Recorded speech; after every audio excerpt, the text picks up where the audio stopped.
Vincent Rodriguez stood in the doorway of their modest colonial, watching Clara adjust her new Armani blazer in the hallway mirror.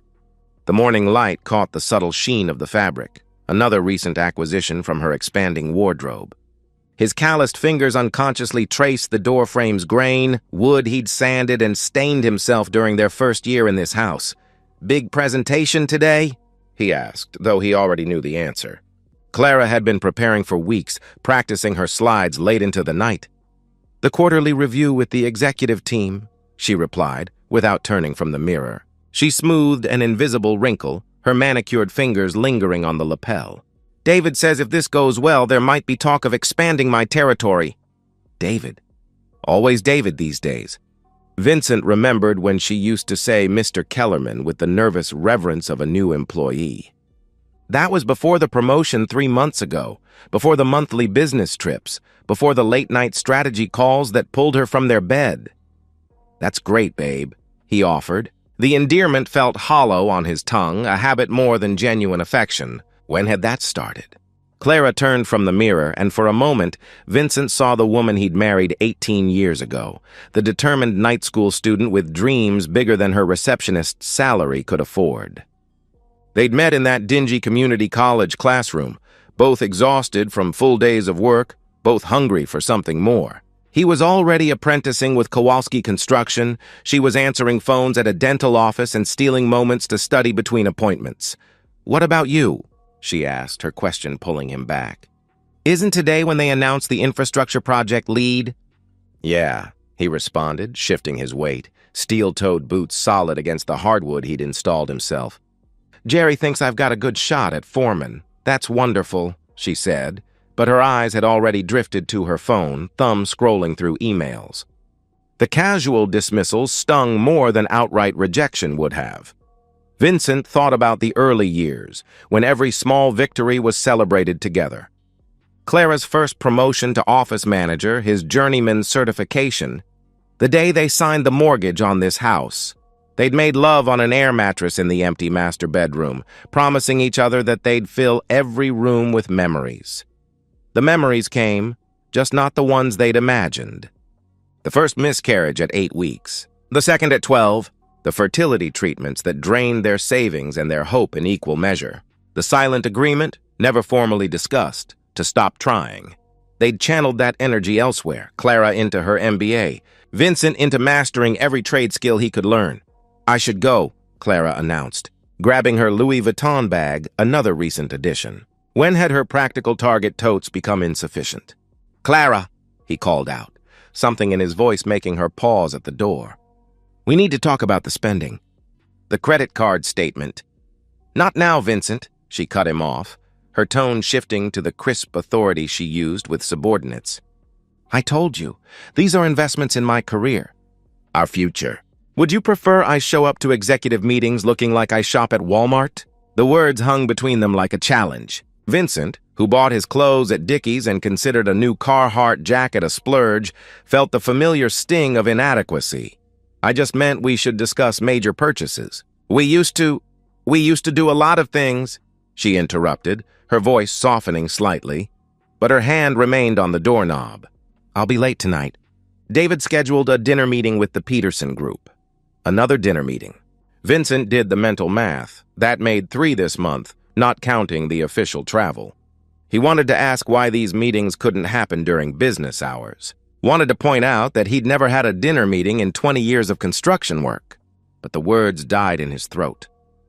"I'll leave something in the fridge," he said instead.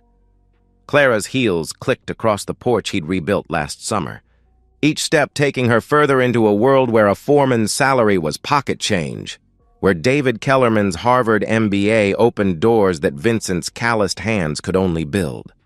Alone in the house, Vincent walked through rooms that bore his fingerprints on every surface. The kitchen cabinets he'd custom-built to Clara's specifications. The bathroom he'd retiled during a brutal heat wave, sweating through the precise work while Clara brought him glasses of lemonade and praised his attention to detail. The home office where she now conducted late-night video calls behind closed doors. He paused at her desk, laptop closed but not shut down, the soft hum of the fan indicating she'd rushed out again. The screensaver would kick in soon, but for now, the last window she'd viewed remained visible. An email thread he didn't mean to read but couldn't look away from once he saw David's name. Can't wait for Seattle next week. The suite at the Four Seasons has an incredible view. We'll have plenty of time to review the Gray proposal and celebrate properly. Clara's response sat below it. Looking forward to it. V doesn't suspect anything about the extended trip. Monsieur Vincent. Reduced to an initial, an obstacle to manage. His phone buzzed. Jerry confirming he'd gotten the foreman position. $85,000 a year, the most money Vincent had ever made. He'd planned to surprise Clara tonight, maybe suggest she could finally slow down, pursue that pottery studio she used to dream about. The words from their last argument echoed. If you can't handle having an ambitious wife, maybe you should find someone who'll be content baking cookies. In his workshop behind the garage, Vincent ran his hands over the bookshelf he'd been crafting for their anniversary next month. Solid oak, dovetail joints, each shelf custom-measured for Clara's business books. He'd imagined her face when he revealed it, the way she used to look at his handiwork with genuine admiration. Now, staring at the half-finished piece, Vincent wondered when admiration had turned to tolerance. When his craftsmanship became quaint rather than valuable, when David Kellerman's soft hands that had never held a hammer became more appealing than his own scarred fingers that had built their entire life. The wood was solid, properly dried and carefully selected. But even the best lumber could warp under the wrong conditions. Vincent picked up his sandpaper, working the grain with methodical strokes, trying not to think about how some damage went deeper than the surface. I told myself it was just work stress. I had no idea how wrong I was about everything. Vincent's construction background had taught him to read the warning signs, the subtle shift in a foundation, the almost imperceptible crack that preceded catastrophic failure. Over the next month following his promotion to foreman, he found himself applying the same diagnostic eye to his marriage, cataloging anomalies like he used to review blueprints. The first real flag came wrapped in Italian silk. Clara returned from her Seattle trip with a Hermes scarf that probably cost more than their monthly grocery budget. Conference gift, she explained, draping it around her shoulders with practiced elegance. They really went all out for the keynote speakers. Vincent knew construction conferences. The swag was usually branded polo shirts and USB drives, maybe a decent jacket if you were lucky. But he nodded, filing the information away like a measurement that didn't quite match the plans. How was Seattle? He ventured, settling into his recliner while she unpacked. Maybe we could go together sometime. See the Space Needle? Clara's hand stilled for just a moment. Oh, it was nothing special, she replied quickly. Conference rooms all look the same. Airport, hotel, meetings, airport. You wouldn't have enjoyed it. Strange, considering David's email had mentioned a suite with an incredible view. The gifts continued. Artisanal chocolates from San Francisco, client appreciation gift, she'd said. A Mont Blanc pen from Chicago, speaker recognition, she'd claimed. Each explanation delivered with the smooth confidence of someone who'd rehearsed their lines, but Vincent noticed she never quite met his eyes during these presentations. Saturday mornings used to be sacred. Coffee on the porch, planning the weekend's projects, bodies finding each other naturally as the sun climbed higher.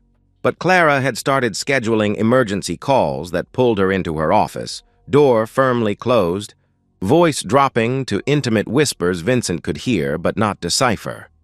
This particular Saturday, she'd left her phone on the nightstand when she went to shower. The buzz of an incoming text drew Vincent's attention, not snooping, just the natural reflex of checking if something was urgent. The preview notification glowed. Can't wait to see you again. Next week can't come soon enough. DK Vincent stared at the screen until it went dark. DK David Kellerman. The water shut off in the bathroom. He heard Clara's feet on the tile, the rustle of her towel. You got a text, he mentioned when she emerged, keeping his voice neutral. From DK, something about next week. The flush started at her chest, spreading up her neck to her cheeks. Oh, that, she said, snatching the phone. Quarterly projections are due. He's anxious about the Gray account.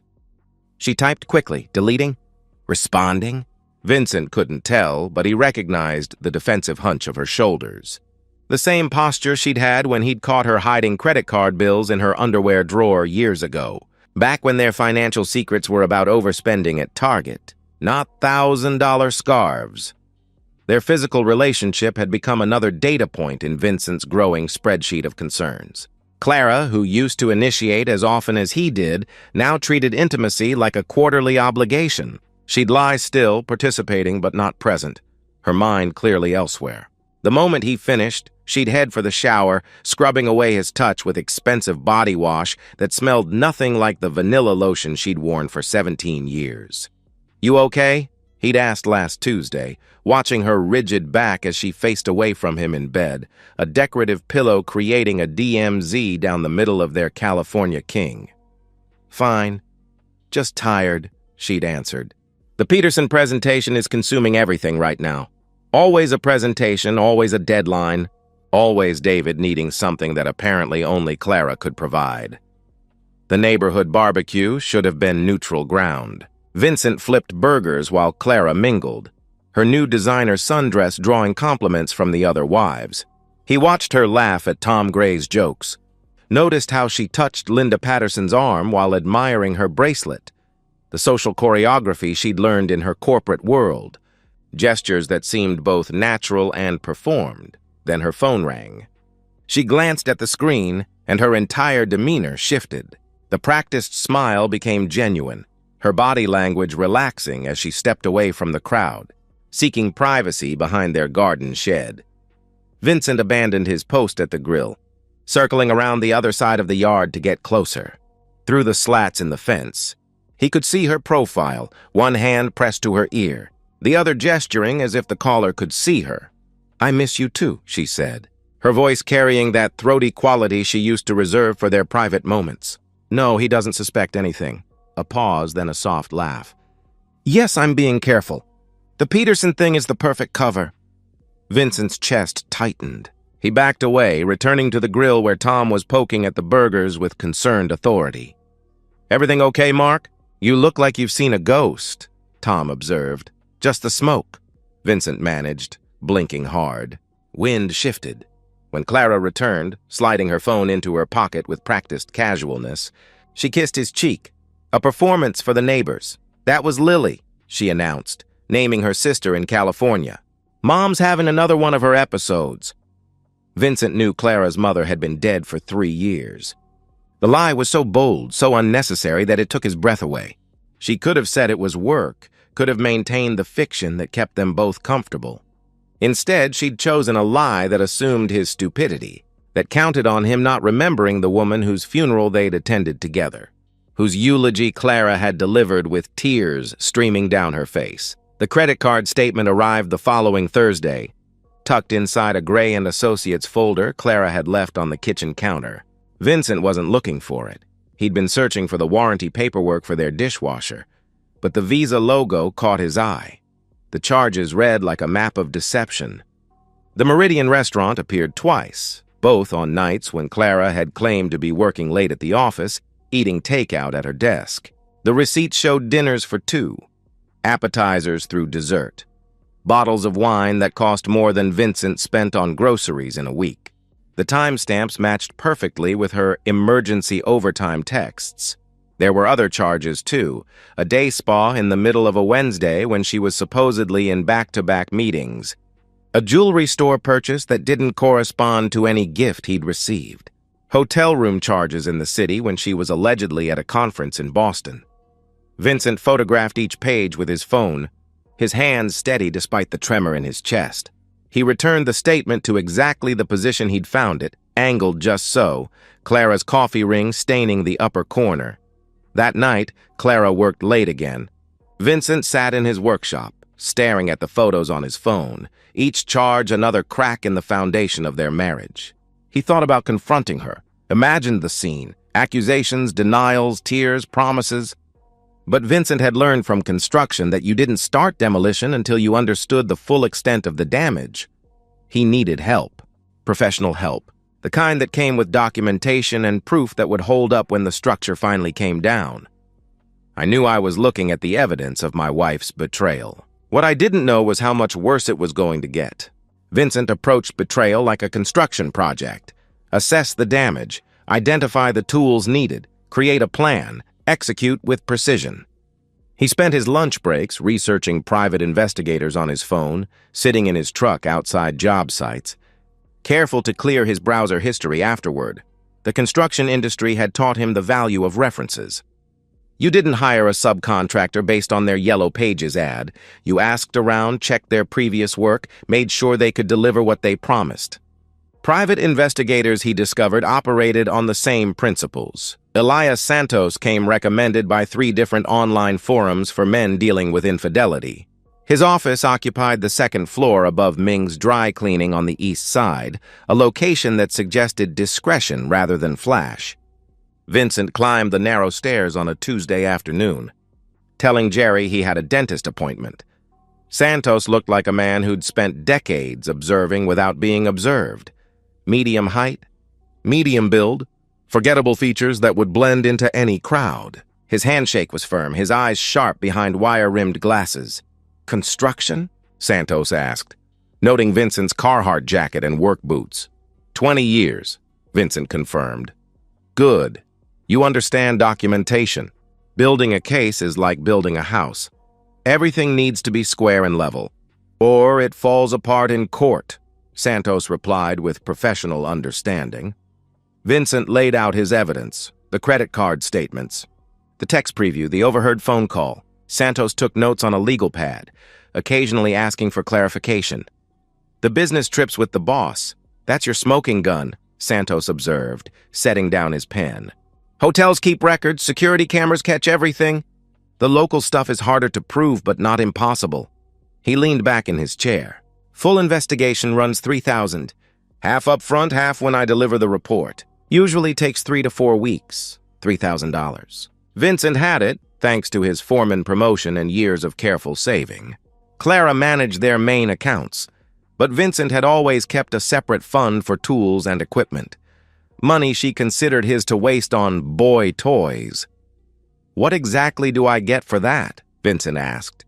"Comprehensive surveillance during the next business trip, photographic evidence if available, documentation of local meetings, financial forensics if you can provide access to records, and a report that will hold up in court," Santos explained.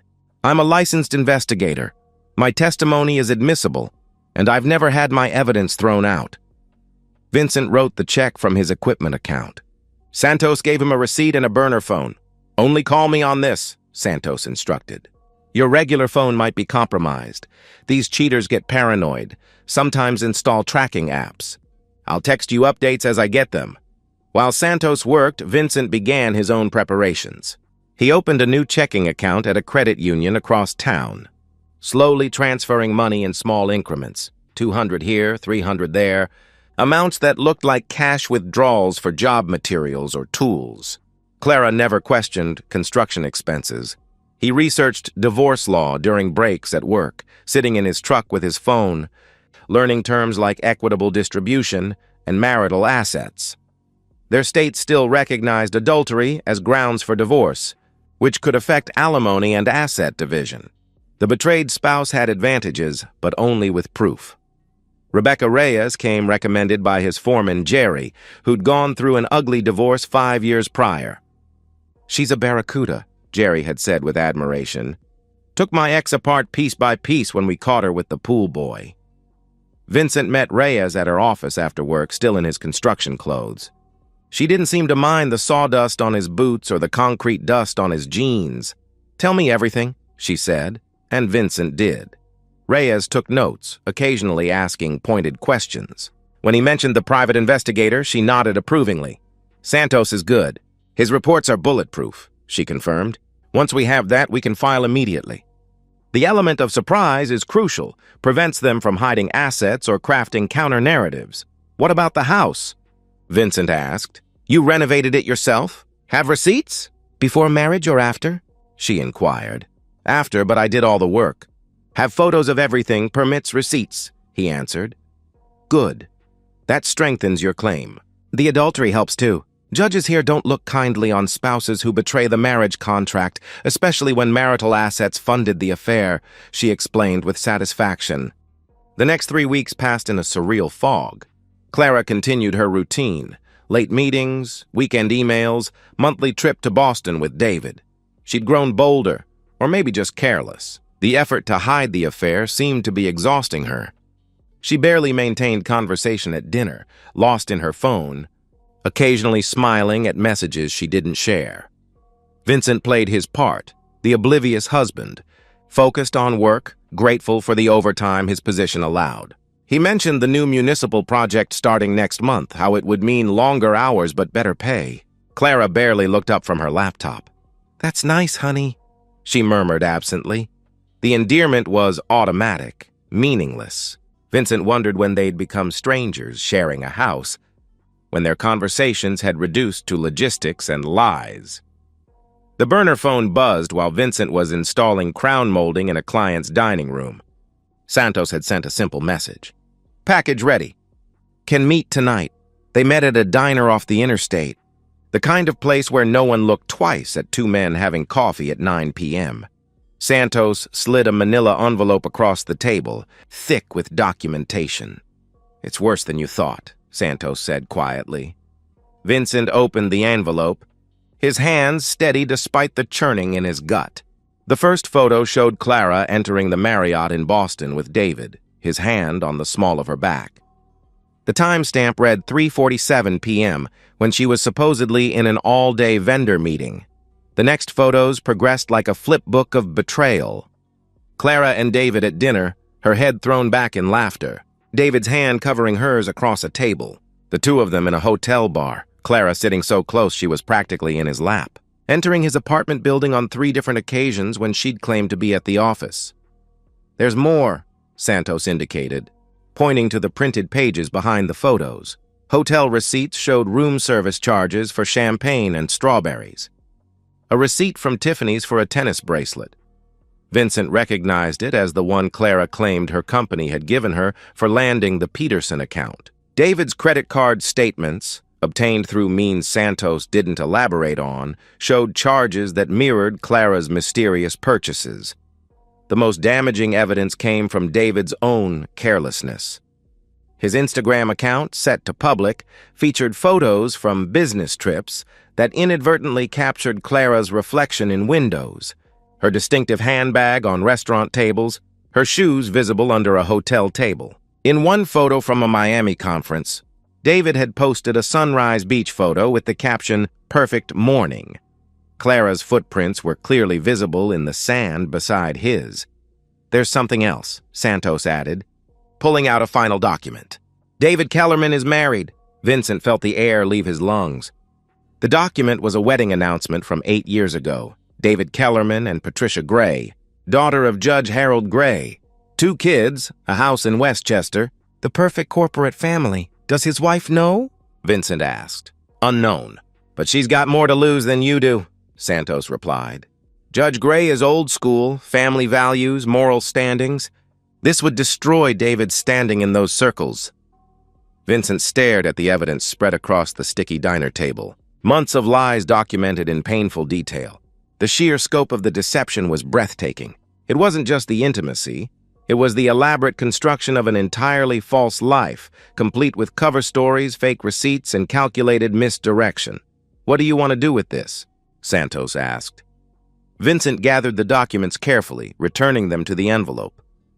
"What I do best," he said firmly. "Build something that will last." The next morning, Vincent delivered the entire package to Rebecca Reyes. She reviewed each piece with professional satisfaction. "This is a slam dunk, Mr. Rodriguez," she declared. "With this evidence, we can protect your assets, potentially claim damages for emotional distress, and ensure she doesn't see a penny of alimony. When do you want to file?" Vincent thought about the bookshelf in his workshop, still unfinished. About 18 years of marriage reduced to surveillance photos and credit card receipts. About David Kellerman's soft hands on his wife's body. "Prepare everything," he instructed. "But I'll tell you when to file." "I want to choose my moment," Reyes smiled, recognizing the calm fury in his voice. "The best revenge is served with proper documentation," she agreed. We'll be ready when you are. I had everything I needed to destroy her. I just had to wait for the perfect moment to strike. Rain hammered against the windows as Vincent sat in his living room, blueprints for the municipal project spread across the coffee table. He'd been reviewing foundation specifications when he heard Clara's key in the lock. 7:43 p.m. on a Thursday, earlier than usual for her late meetings. The door opened and Clara entered, shaking rain from her umbrella. But she wasn't alone. David Kellerman followed, closing the door behind him with the casual confidence of someone who belonged there. Vincent's hands stilled on the blueprints. He looked up slowly, taking in David's appearance, the tailored suit that probably cost more than Vincent made in a month, the Italian leather shoes leaving wet prints on the hardwood Vincent had installed, the entitled smirk of a man who'd never faced a real fight in his life. "Vincent," Clara said, her voice steady, businesslike. "We need to talk." She didn't even have the decency to look nervous. Instead, she stood beside David with the same poised confidence she used in board meetings, rain droplets still glistening on her Burberry trench coat. "I want a divorce," she announced, as if declaring the quarterly earnings were down. Vincent leaned back in his chair, studying them both. David's hand rested possessively on Clara's lower back, not even trying to hide it anymore. "The arrogance was breathtaking, I see," Vincent said quietly. "And you brought him here to, what, supervise?" David stepped forward, surveying the living room with obvious disdain, the worn leather furniture, the modestly sized TV, the photos of Clara and Vincent from better times still hanging on the walls. "Frankly, Vincent," David said, his voice carrying the prep school condescension that men like him never quite outgrew, "Clara deserves better than a man who smells like sawdust and sweat. She's executive material and you're—" He gestured vaguely. "This." The insult hung in the air like a challenge. Vincent felt 18 years of careful control, of measured responses, of turning the other cheek, crystallize into something harder than concrete. But not yet. Not quite yet. Clara produced a manila folder from her bag, pre-drafted divorce papers, no doubt prepared by David's attorney. She set them on the coffee table with crisp efficiency, covering Vincent's blueprints. "I've been more than fair," she declared, flipping to tagged pages. "You'll keep your truck and your tools. I'll take the house. My salary has been paying most of the mortgage anyway. And given the disparity in our incomes, you'll pay alimony. Standard support for a marriage of this length?" "Standard," Vincent repeated, tasting the word. "Don't make this harder than it needs to be," Clara continued. "You have no leverage here. No prenup, no grounds for contesting. Sign the papers, and we can all move on with our lives." Vincent laughed then, a low rumbling sound that started in his chest and rolled out like thunder. Both Clara and David took an involuntary step back. "No leverage," Vincent said, standing slowly. His construction boots made him 3 inches taller than David, broader by half. "That's interesting." He walked to his desk, a solid oak piece he'd built himself, and retrieved 2 manila envelopes from the drawer. The first he tossed onto the coffee table next to Clara's papers. "Funny thing about leverage," he said conversationally. "Sometimes it's just about who files first." Clara snatched the envelope, her confidence wavering as she pulled out Rebecca Reyes's divorce petition, filed that morning at 8 a.m. with the county clerk. "What is this?" Her voice pitched higher, the executive composure cracking. "That's what a real divorce filing looks like," Vincent explained. "Adultery as grounds. Full documentation provided to the court." He hefted the second envelope. "Which brings us to this." Clara's face drained of color as she recognized the investigator's report. Her hands shook as she flipped through the photographs, the hotel entrances, the intimate dinners, David's hand on her body in places Vincent used to touch. "You had me followed?" she gasped, the outrage in her voice almost comical. "I had the truth documented," Vincent corrected. "Every hotel, every dinner, every lie. Did you really think I was that stupid?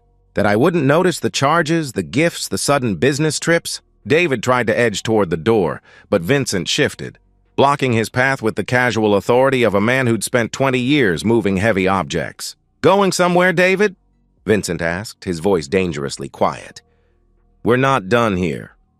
"This is between you and Clara," David started.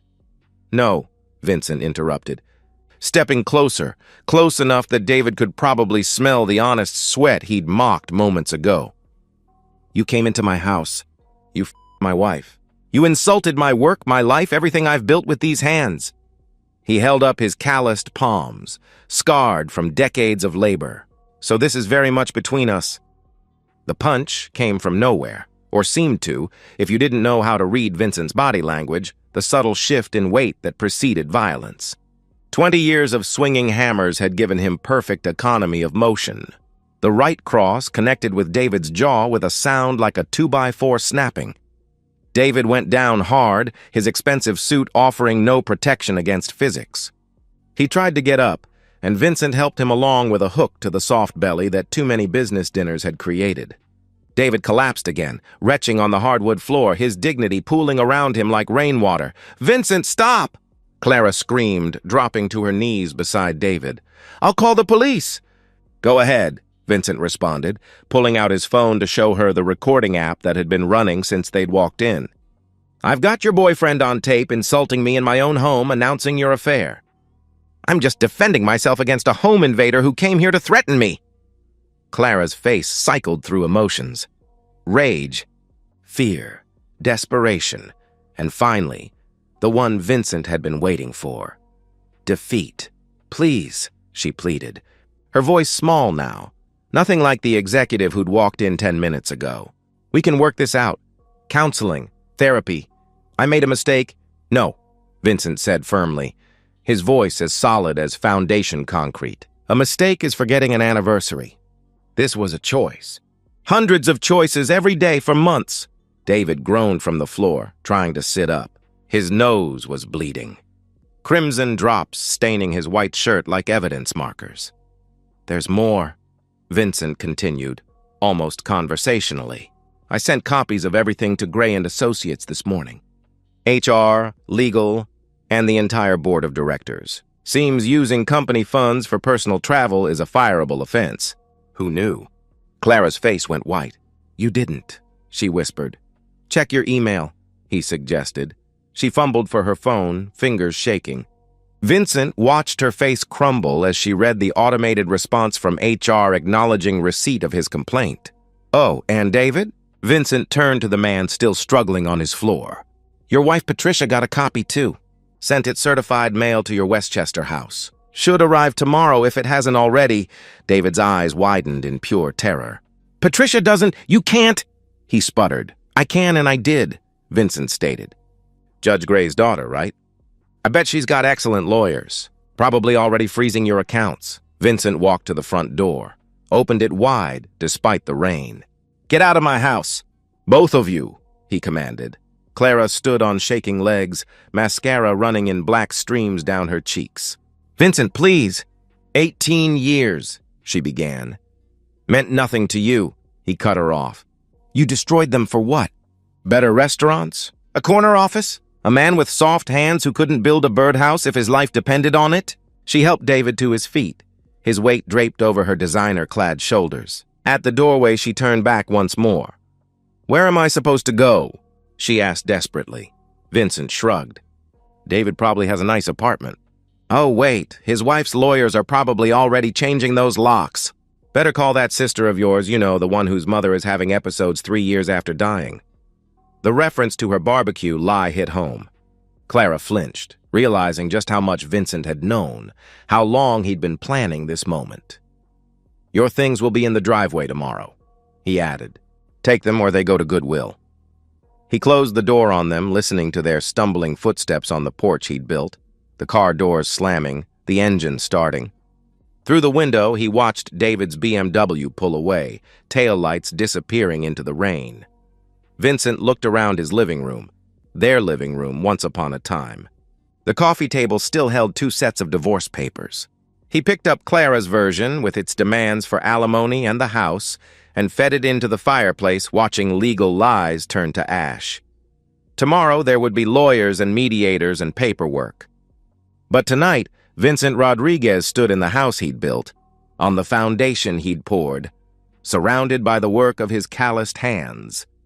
For the first time in months, it felt like home, I thought watching her face crumble would be the end of it.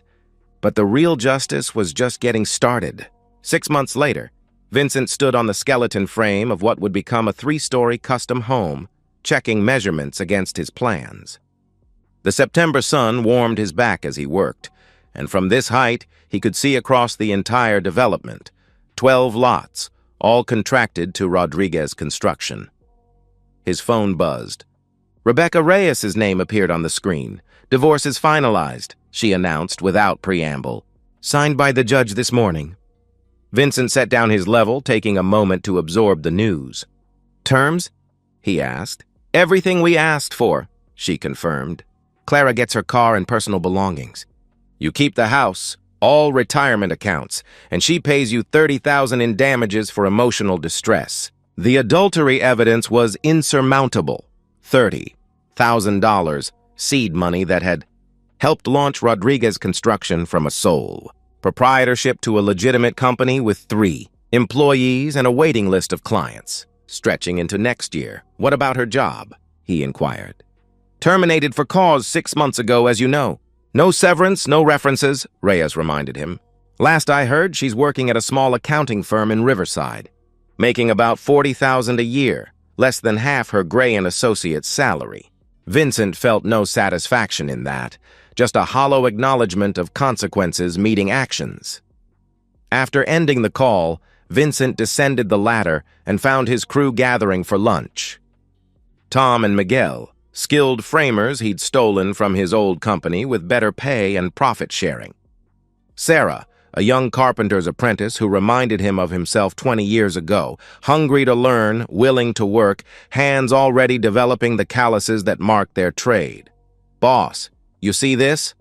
Tom called out, holding up his phone, showing a news article from the business section. "David Kellerman, former Gray and Associates executive, files for bankruptcy," the headline read. Vincent skimmed the article. Patricia Kellerman had taken David for everything in their divorce: the Westchester house, the investment accounts, custody of their children. Her father, Judge Gray, had ensured David's reputation was thoroughly destroyed in their social circles. No firm would touch him. He'd been reduced to contract consulting work, living in a studio apartment in Newark. "Couldn't have happened to a nicer guy," Miguel commented, biting into his sandwich. Vincent said nothing, pocketing his phone. David Kellerman was a ghost from another life, no more relevant to his present than the phantom pain from an old injury. The house felt different now. Vincent had kept it, not out of sentiment, but practicality. The mortgage was nearly paid off, and every improvement carried his sweat equity. He'd donated Clara's abandoned belongings to charity, repainted the master bedroom, replaced the California King with a queen that didn't dominate the space. The bookshelf he'd been building for their anniversary found its way to the women's shelter downtown, along with a check from his first Rodriguez Construction profit. The director had been grateful. Apparently, they needed furniture that could withstand heavy use, and Vincent's craftsmanship was built to last generations. His dating life remained purposefully simple. Coffee with Sarah from the hardware store had evolved into occasional dinners, but she understood his pace, respected his need to rebuild trust as carefully as he'd rebuild a damaged foundation. She had her own business, a small garden center, and appreciated both his work ethic and his reluctance to rush into anything permanent. "I like that you take your time," she'd said last week, watching him precisely measure wood for her store's new shelving. Careful work lasts longer. She was right, of course. Vincent had learned the hard way that anything built too quickly, without proper foundation work, would eventually collapse. The surprising satisfaction came from unexpected sources. Former clients of David's reached out, having heard about Vincent's company through the peculiar grapevine of suburban scandal.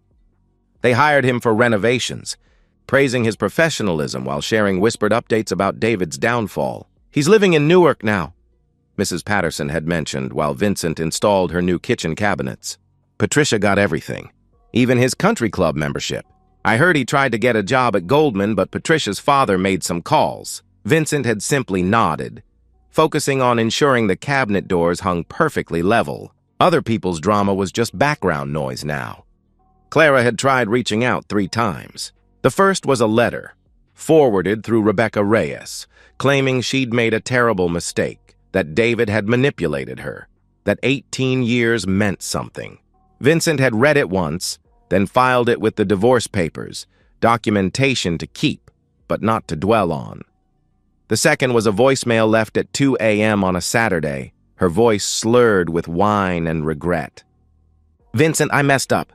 I messed everything up. He promised me so much, and I believed him. I threw away everything real for corporate bull and a man who ran the moment things got hard. Please, just talk to me."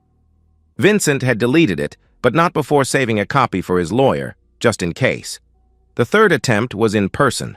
She'd shown up at one of his job sites, looking diminished in a way that had nothing to do with her obvious weight loss or the drugstore dye job attempting to cover gray roots. The designer clothes were gone, replaced by off-the-rack professional wear that didn't quite fit right. "5 minutes," she'd pleaded. "You owe me that. I owe you nothing." Vincent had continued working, installing hurricane ties on roof joists. "You made your choices. I was an idiot. David promised me a different life, and you got it." Vincent climbed down from his ladder to face her directly. "Just not the one you expected." She'd left then, shoulders shaking with what might have been tears. Vincent had returned to his work. Some foundations, once cracked, could never be properly repaired. It was better to clear the ground and start fresh. The business thrived on Vincent's reputation for honest work and fair dealing. His clients appreciated that he showed up when promised, finished on schedule, and never padded invoices. Word spread the way it always did in construction, one satisfied customer telling another, "Suburban Network's carrying recommendations across dinner parties and school pickup lines. You're the one whose ex-wife ran off with that corporate guy who went bankrupt, right?" A new client had asked with the tactless curiosity of the wealthy. "That's ancient history," Vincent had replied, steering the conversation back to their kitchen renovation plans. But he knew the story added to his mystique, the betrayed husband who'd risen above, who'd built something solid from the wreckage. It was a narrative his clients could understand, a moral framework that made them trust him with their homes. Evenings were his own now. No more waiting for Clara to come home from late meetings, no more pretending not to notice perfume that wasn't hers or his. He worked in his shop when he wanted, watched baseball without apology, cooked simple meals that satisfied him without requiring Instagram documentation. The house was quiet, but not lonely. Vincent had learned the difference between solitude and abandonment. Solitude was chosen, comfortable, productive. Abandonment was what Clara had done, to their marriage, to their vows, to the life they'd built board by board and brick by brick. On this particular evening, 6 months after the confrontation that ended everything, Vincent sat on his front porch with a beer and his laptop, reviewing proposals for the Riverside development. Rodriguez Construction had been invited to bid on the entire project, 40 homes over 2 years. It would mean hiring more crew, buying better equipment, maybe even opening a proper office instead of running everything from his kitchen table. His phone buzzed. Sarah texting about dinner Saturday. Her place, she was attempting Italian. "Fair warning," she'd written. "My cooking isn't quite restaurant quality." "I prefer home cooking," Vincent replied, meaning it. The sun set over his neighborhood, painting the sky in shades of amber and rose. Other families were settling into their evening routines, kids being called in from play, grills firing up for dinner, couples walking dogs along the sidewalk he'd helped pour 3 summers ago. Vincent thought about Clara occasionally, wondered if she was happy in her diminished life, if she'd found what she'd been looking for in conference rooms and corporate climbing. He thought about David, too. Imagined him in his Newark studio, eating takeout alone, wondering how he'd lost everything to a man who smelled like sawdust and sweat. But mostly, Vincent thought about tomorrow. The Riverside project to bid on, the oak lumber being delivered for a custom entertainment center, teaching Sarah's nephew basic carpentry next weekend, dinner with Sarah on Saturday. He'd built his life once on shifting ground, trusting someone else with the blueprints. That structure had collapsed, as structures built on bad foundations always did. But a skilled craftsman could always build again. Better this time on ground he'd tested himself, with materials he trusted, creating something that would last. The porch light clicked on automatically, responding to the deepening dusk. Vincent closed his laptop and headed inside to his quiet, honest house. Tomorrow would be another day of good work, clean money, and the satisfaction of creating something solid in a world full of facades. Some foundations, once cracked, could never be properly repaired. But a skilled craftsman could always build something better from the ground up, and Vincent Rodriguez was a very skilled craftsman indeed. And so, we've reached the end of today's story. Was it what you expected, or did it take a twist you didn't see coming? I'm curious to hear your thoughts. Share them in the comments below, and let's get a conversation going. If this story kept you hooked, make sure to hit that like button. And if you're new here or just haven't subscribed yet, now's the perfect time to join our community. I bring you fresh, captivating stories every day, so click that subscribe button and turn on notifications so you never miss out. Thanks for watching, and I'll see you in the next one.